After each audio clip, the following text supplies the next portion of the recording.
किसी भी केस की बुनियाद एफआईआर होती है और एफआईआर एक पब्लिक डॉक्यूमेंट है। अभी तक वो डॉक्यूमेंट पब्लिक नहीं हुए। मेरा सवाल है 10 दिन क्यों लगे एफआईआर दर्ज कराने में? अहम बात यह है कि women of esteem, recognition, champions, अगर उनका यह हाल है, अगर उनको 10-10 दिन सड़कों पे भटकना पड़ रहा है, तो एक आम नागरिक का क्या हाल होगा? और मैं आपको बता दूं, justice delayed is justice denied. अगर ज्यादा देर ये जस्टिस डिनाई हुआ तो सिद्धू जान की बाजी लड़ाएगा, जान की बाजी। कार्रवाई दोषी पे नहीं, उस अफसर पे भी कीजिए जिसने 10 दिन एफआईआर दर्ज नहीं की। मैं अपने स्पोर्टिंग हीरोज के लिए आया हूं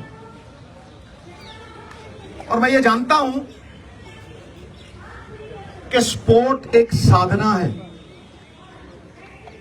140 करोड़ में जब कोई महिला अकेली मेडल जीतती है तो वो एक तपस्वी है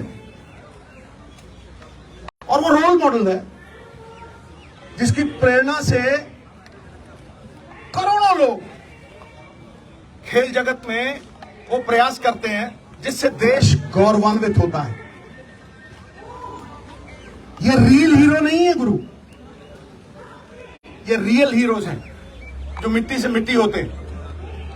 इसलिए इसको छोटे दायरे में बिल्कुल मत रखना।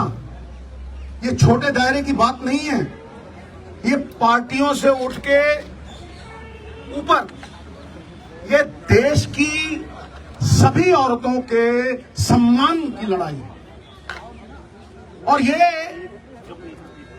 सीमित नहीं किया जा सकता। इसे उसी नजर से देखना होगा। अब देश के लिए सवाल यह है कि क्योंकि दोषी एक बड़ा आदमी है, तो क्या यह सिस्टम उसे सुरक्षा कवच पहना रहा है या मंशा सजा देने की है? किसी भी केस की बुनियाद एफआईआर होती है और एफआईआर एक पब्लिक डॉक्यूमेंट है। अभी तक वो डॉक्यूमेंट पब्लिक नहीं हुए। मेरा सवाल है 10 दिन क्यों लगे एफआईआर दर्ज कराने में?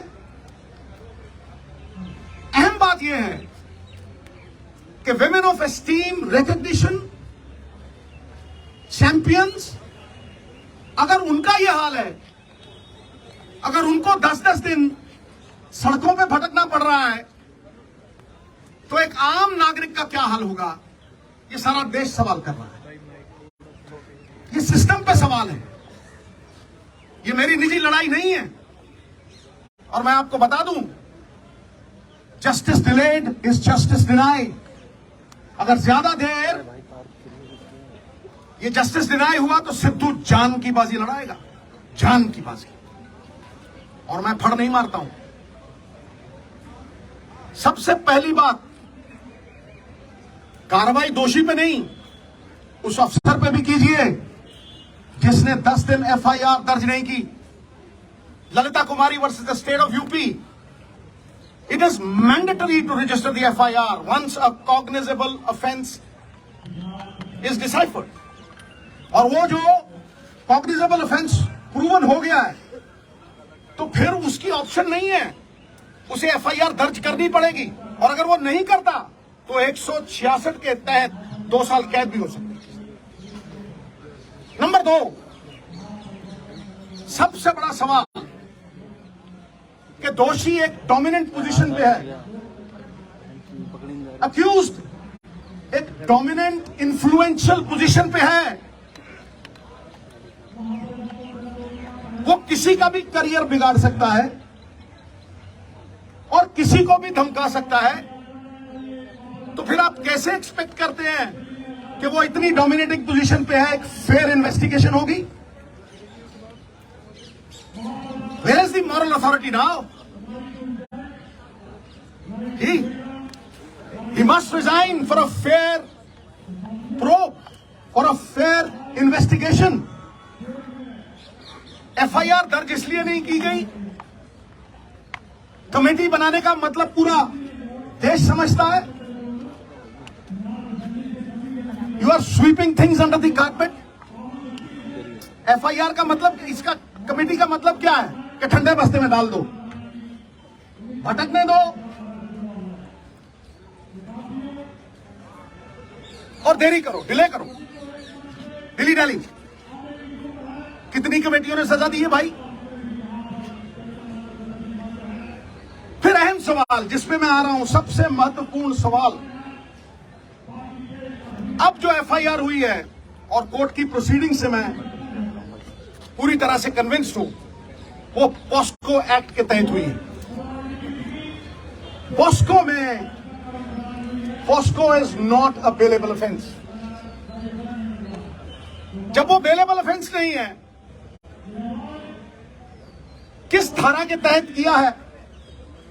आप माइल्ड एफआईआर तो नहीं कर रहे उसे क्लीन चिट देने के लिए, बैकडोर एग्जिट देने के लिए। बताइए किस धारा के तहत आपने वो किया है? और क्योंकि वो माइनर की कंप्लेंट है, उसमें कंसेंट मैटर नहीं करती। मिनिमम सजा 3 से 5 साल है। अरेस्ट क्यों नहीं हुई? I am asking the question, ये अरेस्ट क्यों नहीं हुई? और सबसे बड़ी बात, इस बात को मैं आपको विनती कर रहा हूं, इस बात को मैं चिल्ला चिल्ला के कह रहा हूं कि अगर आप सच तक पहुंचना चाहते हैं, अगर आप तथ्यों तक पहुंचना चाहते हैं, you want to uncover the truth, तो जैसे बाकियों की होती है, custodial interrogation is a must. पकड़ो जैसे होता है, अरेस्ट करो और कस्टोडियल इंटेरोगेशन, वरना it is a meaningless exercise. फिर उसका कोई फायदा नहीं है। बारंबार 10 दिन भटकाते रहे हो। इतने बड़े बड़े लोग हैं, तालीम का जोर इतना, तहजीब का शोर इतना, अरे बरकत क्यों नहीं होती? तुम्हारी नीयत में खराबी है, तुम्हारी नीयत में खराबी है। और देवताओं की नीयत में भी आ जाए अगर फर्क, नजारा चाहे जन्नत का क्यों ना हो जाएगा गर्क। सो ये सबसे अहम मुद्दा है साहब। क्या कानून ऊंचे लोगों के लिए दोहरे मापदंड रखेगा? जिन्होंने देश को गौरवान्वित किया, जिन्होंने मेडल जीते, will you belittle them in front of a nation of 140 crores? Why is this happening? अरे जिनके मत से बनती हैं सरकारें, खेल जगत के चमकते हुए सितारे, आज सड़कों पे दर बदर भटक रहे बेचारे। क्यों? Is the law different for the high and the mighty? It cannot be. Resignation होना चाहिए, इंटेरोगेशन होनी चाहिए, और सबसे बड़ी बात, अरेस्ट करके कस्टोडियल इंटेरोगेशन। मैं इस केंद्र बिंदु पे खड़ा कर रहा हूं। केंद्र बिंदु तो ये लड़कियां हैं। अरे साहब, शेरनियों की दहाड़ है इनकी। नहीं तो जब ऐसे केस होते हैं, धन्य है हमारी संस्कृति। कितने ही बब्बर शेर हो जाए, सवारी तो दुर्गा ही करती है, समझे? धन्य है वो मां बाप जिन्होंने ऐसी बेटियों को जन्म दिया जो जुर्रत रखती हैं, जो सवाल करती हैं। क्या आपको लगता है कि ये सिर्फ अपने लिए लड़ रही हैं? ये पूरी दुनिया की औरतों के सम्मान के लिए लड़ रही हैं। और ये दहाड़ चंद लोगों तक सीमित नहीं है, ये मूवमेंट है, movement. It is a movement. You will see support pouring from all quarters. इसे रोक नहीं सकेगा। तूफान जब झूम के उठेगा तिनकों से न टाला जाए। सो मेरी आपसे रिक्वेस्ट है, मैं बात लंबी नहीं खींचना चाहता, बात टेक्निकल करूंगा, बात लीगल करूंगा और बात वो करूंगा जो देश की आवाज है। ये देश देखना चाहता है कि दोहरे मापदंड क्यों हैं बड़े लोगों के साथ।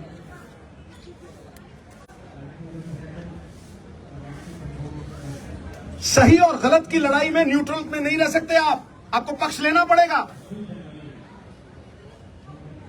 आपको पक्ष लेना पड़ेगा। सत्य तक पहुंचने के लिए, आम आदमी में विश्वास जगाने के लिए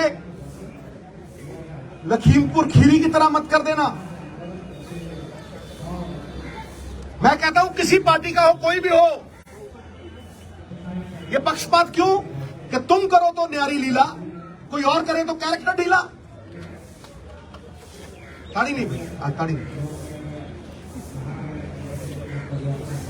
ये लोगों का दुख, दर्द, तकलीफ है। एक स्पोर्ट्समैन होने के नाते मैं जानता हूं पसीना बहाए बिना ये अचीवमेंट नहीं हो सकती।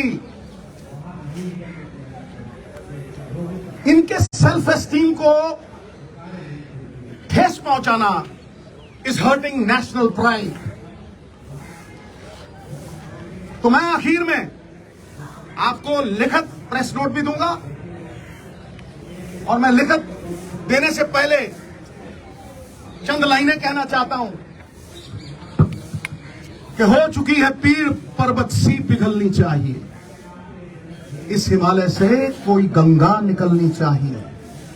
सिर्फ हंगामा खड़ा करना मेरा और इनका मकसद नहीं, सारी कोशिश है कि यह सूरत बदलनी चाहिए। फिर मेरे दिल में ना सही तो तेरे दिल में ही सही, हो कहीं भी आग लेकिन आग जलनी चाहिए, सूरत बदलनी चाहिए। बहुत बहुत धन्यवाद, बहुत बहुत शुक्रिया। मुझे इतना ही कहना था और इतना अगर आपके माध्यम से चला गया तो ये मूवमेंट को और बल मिलेगा। और मैं फिर दोहराता हूं कि लड़ाई इनकी नहीं है, ये घर घर की लड़ाई है। ये किसी के साथ भी हो सकता है, this can happen to anyone. इसलिए सब मिलकर ये लड़ाई लड़ें, पार्टियों से ऊपर उठ के ये लड़ाई लड़ें। ये पांचों उंगलियां कोई टेढ़ी है, कोई लंबी है, कोई छोटी है, लेकिन जब इकट्ठा हो जाती हैं तो अपनी ताकत से 1000 गुना बोझ उठा लेती हैं। बहुत बहुत धन्यवाद। जय हिंद, जय भारत।